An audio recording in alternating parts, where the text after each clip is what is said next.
தோழர்கள் அனைவருக்கும் வணக்கம். நம்ம சேனலில் டெய்லி 10 மினிட்ஸ் வீடியோ வந்து போட்டுட்ருக்கோம்.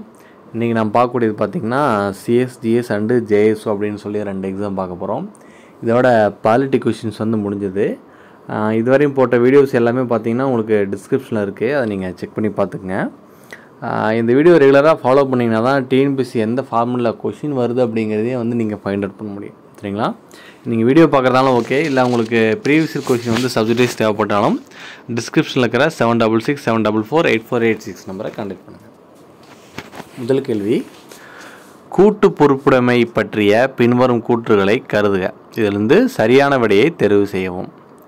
கூற்று 1, பாராளுமன்ற குடியாட்சியின் கூட்டு பொறுப்பானது எவ்வொரு தனி மனிதனையும் பொறுப்பாக்காது, அமைச்சரவையில் உள்ள அனைவரையும் பொறுப்பாக்குகிறது.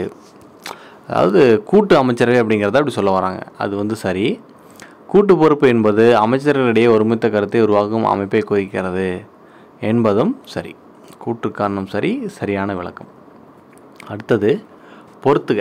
வழக்குகள் அது வந்து எதுக்காக போடப்பட்ட வழக்கு அப்படிங்கிறது மாதிரி தான். ஆன்சர் வந்து ஆப்ஷன் சி 4321. பாருங்கள்,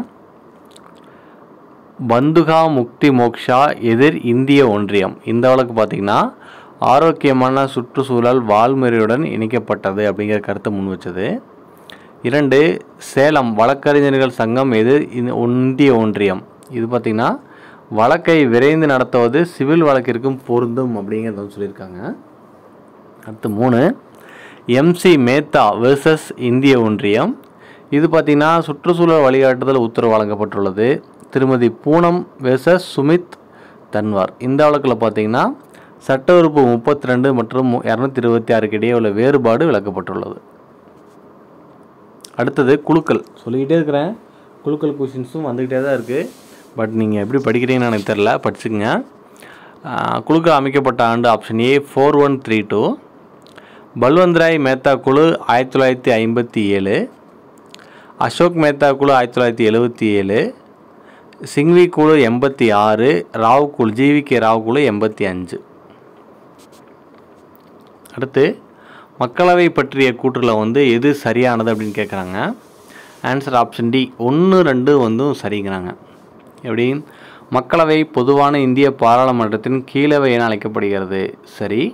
மக்களவை உறுப்பினர்கள் நேரடியாக மக்களால் தேர்ந்தெடுக்கப்படுகிறார்கள். சரி. 44வது திருத்தச் சட்டத்தால் மக்களவை உறுப்பினர் எண்ணிக்கை அதிகரிக்கப்பட்டது என்பது தவறு.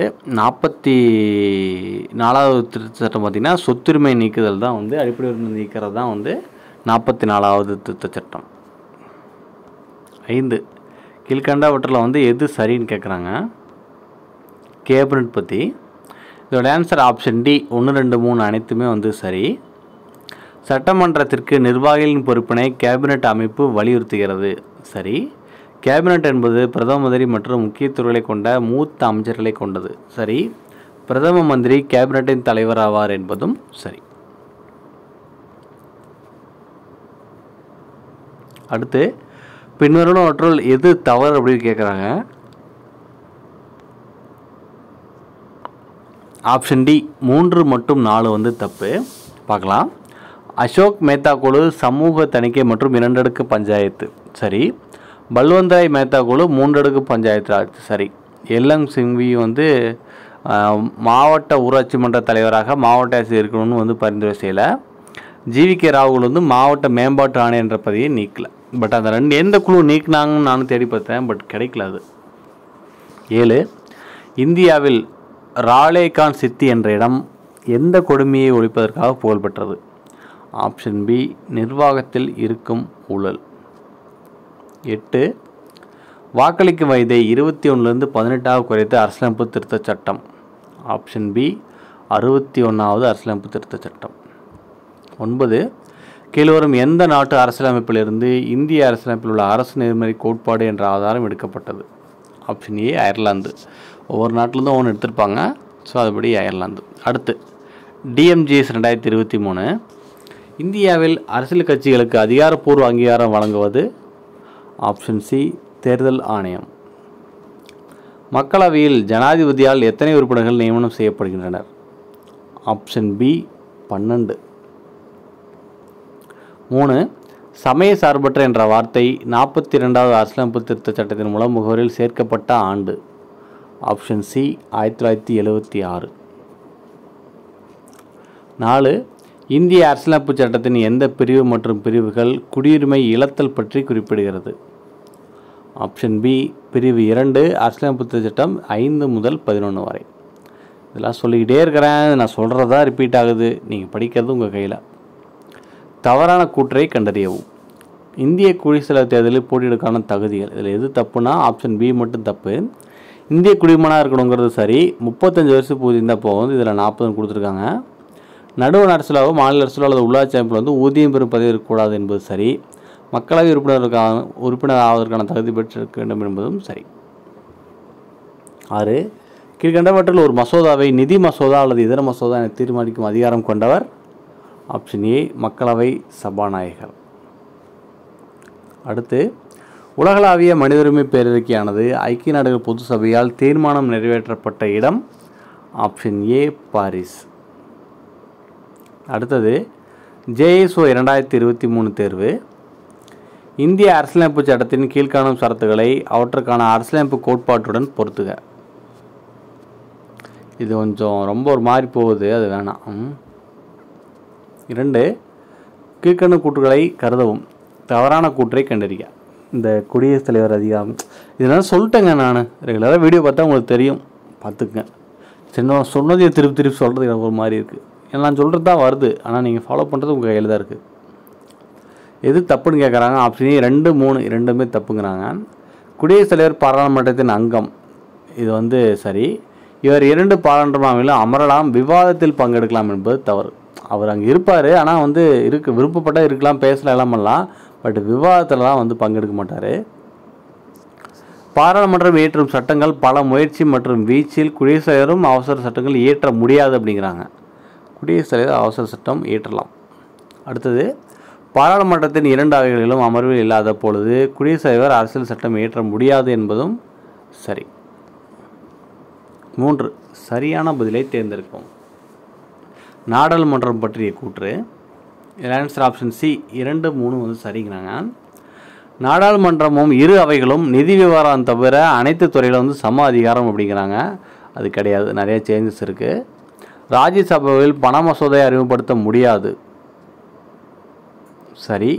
ராஜ்யசபாவில் வருடாந்திர நிதி அறிக்கையை விவாதிக்கலாம், ஆனால் மானிய கோரிக்கைகள் வாக்களிக்கும் அதிகாரம் இல்லை என்பதும் சரி. அடுத்து பொறுத்துக.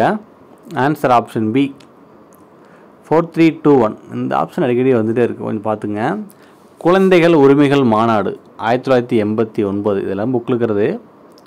மேம்பாட்டு உரிமை மீதான பிரகடனம் 1986. பெண்களுக்கு எதிரான எல்லா விதமான பாகுபாடுகளை ஒழிப்பது 1979. சித்திரவதை கொடுமையை தடுப்பது 1984.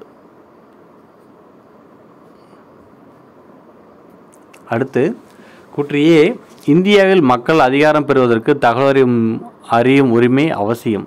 சரி. காரணம் பொது நிர்வாகத்தில் ஊழல் செய்வதற்கான சாத்தியங்களை குறைக்கிறது என்பதும் சரி. அடுத்து கூற்றியே பகுத்தறிவுடன் விவாதிக்கப்பட்ட ஓர் ஒழுங்குமுறை ஆவணமே இந்திய அரசியலமைப்பு சட்டம். சரி. காரணம் பல்வேறு கருத்துடைய குழுக்கள் கூடி கலந்து விவாசித்து தங்களுக்குள் ஒரு ஒப்பந்தத்தை எட்டிய இடமே இந்திய அரசியலமைப்பு சபை. இதுவும் சரி. 7. கீழ்காணும் எந்த சட்டப்பிரிவு மாநிலத்தின் ஆளுநருக்கு வழிகாட்ட மற்றும் அறிவுரை கூற ஒரு அமைச்சரவை குழு தேவை என கூறுகிறது? Option C 163. அடுத்து பொறுத்துக. ஆப்ஷன் டி 3 மட்டும் தப்பு அப்படிங்கிறாங்க. தகவல் அறிவு உரிமை சட்டம் 2005, தகவல் பெறும் சுதந்திரம் 2002 ரெண்டும் சரி. அலுவலக ரகசிய சட்டம் 1920 என்பது தவறு. படிச்சிருக்கேன், பட் எனக்கு டக்குன்னு அந்த இயர் ஞாபகம் இல்லை.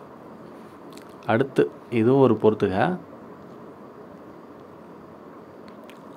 Answer option B 4231. என்னது இது?